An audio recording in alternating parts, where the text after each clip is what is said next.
Welcome to Impact OC, the only program showcasing the people and organizations shaping Orange County. With your host, Don Camber. Hello, live from the OC Talk Radio studios at UCI's Beal Applied Innovation Center. I'm OC Talk Radio Public Affairs Director Don Camber with another great guest impacting our community in a positive way. Today, I welcome Safe at My House founder and CEO and co-chair Julie Gillette. The Anaheim-based organization's mission is to provide the proper tools and resources to prevent youth violence. She currently works with adults and teens at Project Recovery and Sustained Recovery. In 2022, she received the Seroptimus Live Your Dream Award, a unique education award for women who provide the primary financial support for their families. Thank you, Julie, for being on Impact OC. Thank you so much for having me. Julie, please explain why you founded Safe at My House. Well, as a teen that grew up with a troublesome background, it kind of sits well with my heart. I'm the child of an alcoholic and a drug addict, and I had a lot of free time when I was younger to get into trouble, and I know where that leads you, and I want to prevent the youth coming up now from going down that path by providing them resources and safe spaces to thrive free of all those stigmas. So what made you start this? My nephew's best friend was shot and killed by his friend. And then what led you to create the organization? I wanted to spread awareness of what was going on with our teens. You know, how does a friend pass away when he goes over to a friend's house for, you know, a study group or whatever it was? Well, the mom was at work. That's crazy. So I figured, you know, this is a well-to-do neighborhood, and they were sweeping it under the rug like it didn't happen, but it did happen, and a life was lost. And then the other child or young man is now in jail or prison the rest of his life. So a couple lives were lost.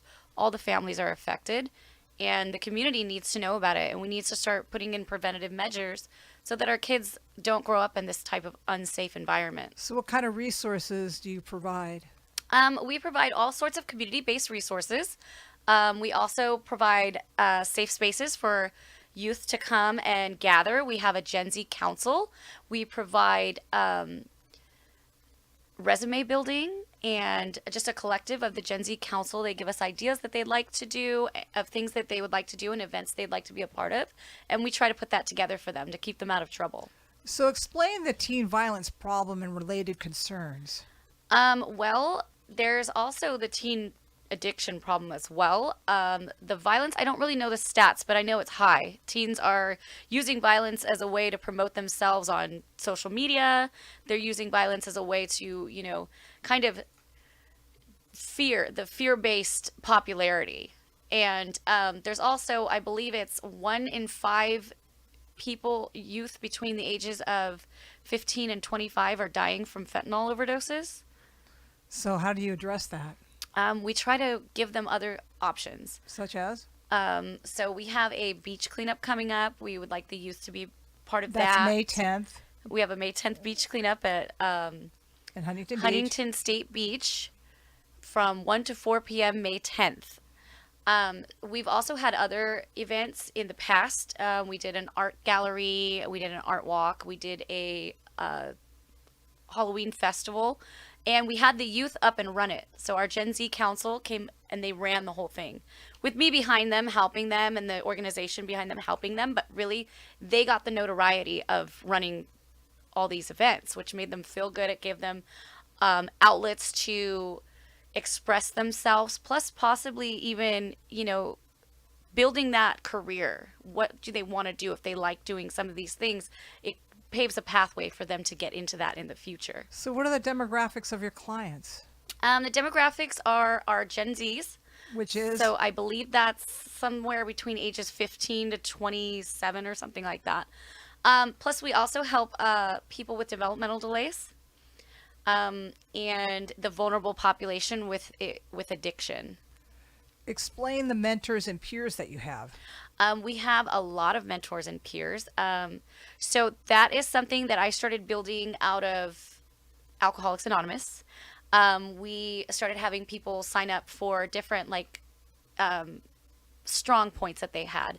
So we have tutors, we have yoga instructors, we have chefs, we have all sorts of different type of mentorship, and these people volunteer free of charge, and they volunteer their time, of course, around their schedule. They come down to our location and they provide these kind of instructional classes. Are you at liberty to tell us where your location is?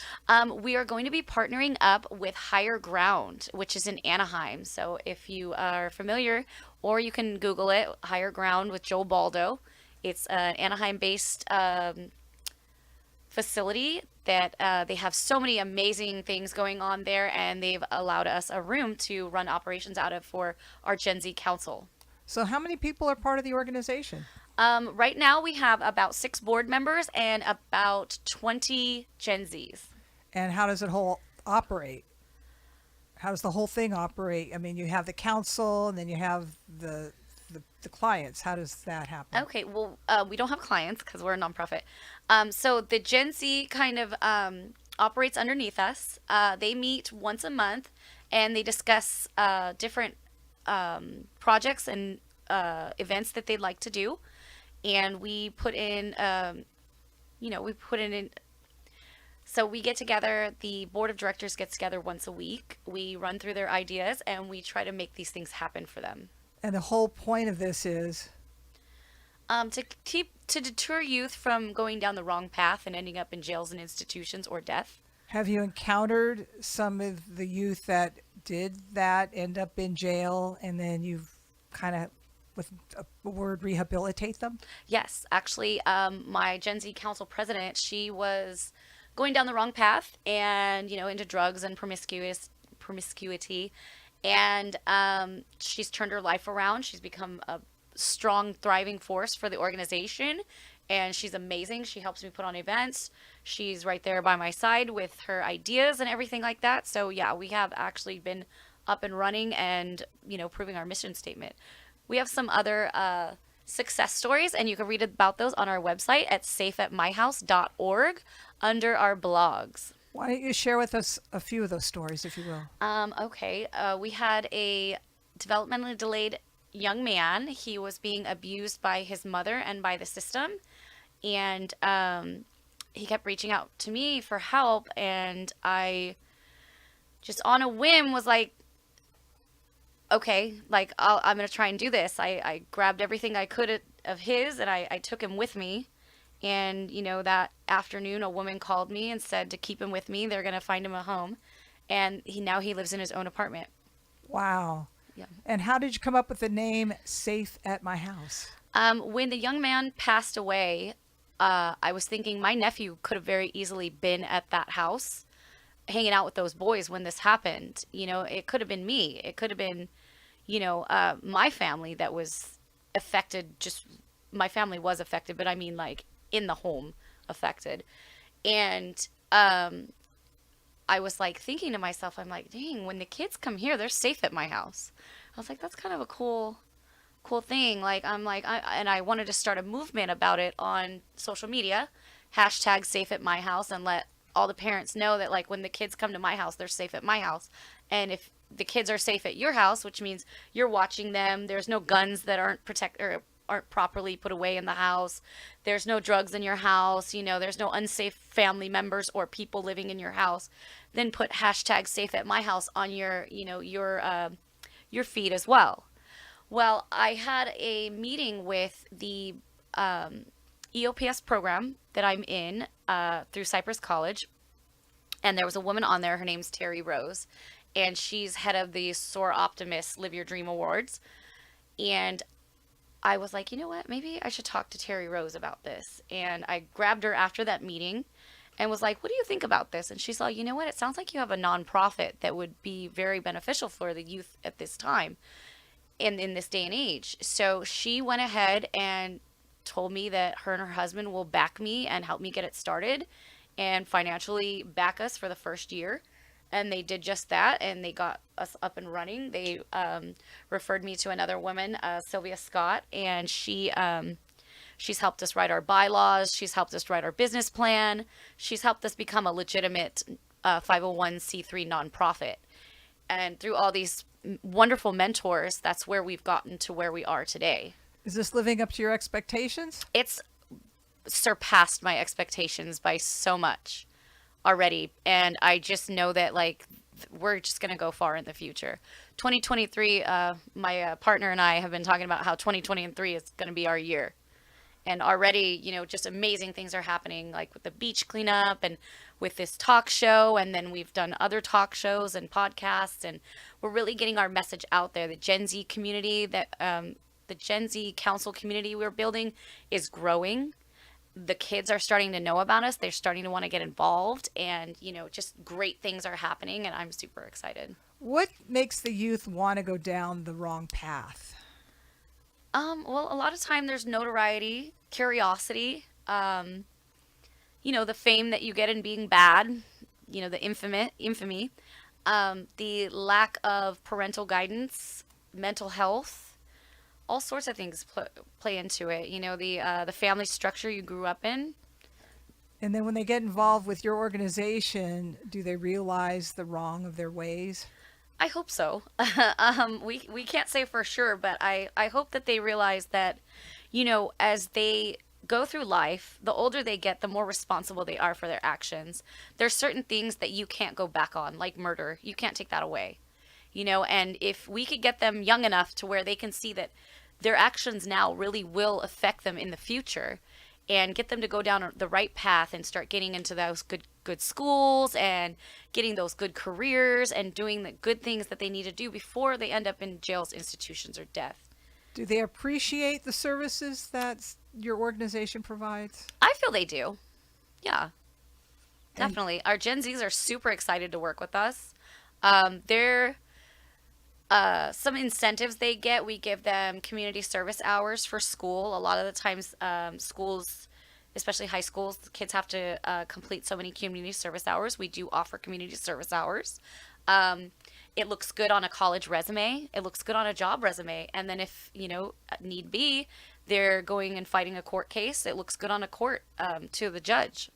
And you provide some career counseling. Yes. And what kind of careers are they interested in pursuing? A lot of them, they like the social media kind of influencing career, which, there's a lot of stuff that goes into the events that we have and the organization. So we need videographers, we need photographers, we need event planners, event managers, different kind of like, like the structure of all the events that we throw. There's a lot of different hats that need to be worn. So they learn how to have their own little business and how to sell things, how to put the price so that they actually make money on what they're making, so that when they sell it, they're not underselling it and actually losing money. So there's a lot of different things that go into it. May 10th, you're having a beach cleanup at Huntington Beach, State Beach. Share with us what's going to happen. So we asked our Gen Zs what they would like to do for an event and that we would plan it for them. And they said they want to do a beach cleanup. So we put our thinking caps on, started reaching out and getting a hold of different organizations and different people to see if we can make this happen. And it turns out that there's a lot of stuff that is available to us as far as resources. We have TJ's Tacos is providing the beverages. Mike's Love and Sandwiches is providing sandwiches and sponsoring the event. And we have another podcast. They're coming out and they're helping us. And then we also have the Ecological Servants Project. They're going to be coming out helping us. And the Marriott Spiritus Service sending 50 volunteers to come out and help us. So how's it going to work? They meet at what time and what are they going to be doing? We all meet at 12:30 if you want to get there a little early, 1 o'clock if you want to be there right on time, to 4 p.m. on Wednesday, May 10th. And we're just going to meet up at the address given. So that's Huntington State Beach. If you Google Huntington State Beach, it will give you an address. Will it be on your website? It is also on the website and all the social media platforms. And their website is? The website is safeatmyhouse.org. So they could find information about it then. Yes. And how is your organization funded? You said that there was a lovely couple that funded it, at least for the first year. Yeah, they helped fund it for the first year, like pay for the, the tax board stuff and stuff like that, and the website stuff. Now it's kind of funded through our events and myself, and wherever we can get in-kind donations and things like that. What kind of events do you put on that raise money? We've done an art walk and we've done a zombie bash, and both of those were really fun, kind of like a fair style thing event. And we had raffles, and we had they could sell their artwork and stuff like that. So there was a couple ways to make some money. We also had some food vendors that donated food as a donation and stuff like that. Well, you started the organization based on your upbringing. Did this live up to what you envisioned from that point? It's definitely helped me to be a better person, and I know my Gen Zs, they constantly are so grateful and tell me like that it's helped them be a better person too. What inspires you? Just, all the negativity in the world is very draining, and it's easier to be negative than it is to be positive. So I like to spread kindness and positivity, and I like to put on these events so that young people can feel validated for doing good things. Thank you, Safe at My House founder and CEO and co-chair Julie Gillette, for being on Impact OC. And I thank everyone for tuning in. I'm OC Talk Radio Public Affairs Director Don Camber. Have an impactful day.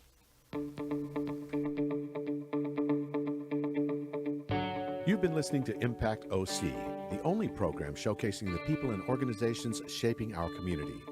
Right here on Orange County's only community radio station, OC Talk Radio.